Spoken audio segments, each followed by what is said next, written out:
Hey, so today I wanted to answer a quick question that we get a lot about light roast versus dark roast versus medium roast coffee, and specifically, what does that mean? Basically, what it means is the same thing as you have a steak that might be rare or medium rare or well done, is how dark the coffee is, how long it stays in the roaster, and to what temperature. Different coffees and different roasters, and by roasters I mean different businesses, have different ways of roasting. Starbucks, as I'm sure we know, roasts super dark. They do that for a reason. A lot of specialty coffee roasters tend to be a little bit more on the lighter side of coffee, but it really doesn't have anything to do with the actual bean itself. As an example, one of the more popular ones that we have is we have an Ethiopian Yirgacheffe in that we've done for a long time, both as a kind of light medium roast. It's not the lightest roast that we do, but it's pretty light out there. I guess it's this one, not that one. We do as a light medium roast, and then we also do exactly the same bean, different roast profile, we just take it to a higher temperature. If you were to look at both of those beans, I've got those over here. You can take a look at this, and that's the lighter roast coffee. You can see it's a lighter brown color than the dark roast coffee here. On the dark roast coffee, on ours, it's not as dark as some, but you can see that there's a couple of little spots of oil just starting to come out on that bean. That's just happens to be part of the dark roast thing.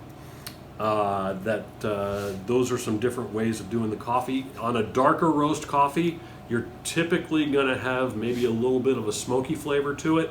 You're not going to get these super bright fruity colors or flavors like you might get on a light roast Kenyan coffee. Our Kenyan coffee has got a lot of green apple notes to it that are fantastic. If we were to roast that super dark, you tend to lose a lot of those unique flavors in the coffee with a darker roast. To address one of the myths that is out there today about light roast versus dark roast coffee, it's kind of a little controversial. There's a lot of studies being done on it today still, but there is very, very little difference in the amount of caffeine between a light roast coffee and a dark roast coffee. I tell people on a regular basis, and I'm willing to be wrong about this if somebody turns around and shows me a study that I'm actually wrong. Caffeine burns off at a much higher temperature than even the darkest dark roast coffees.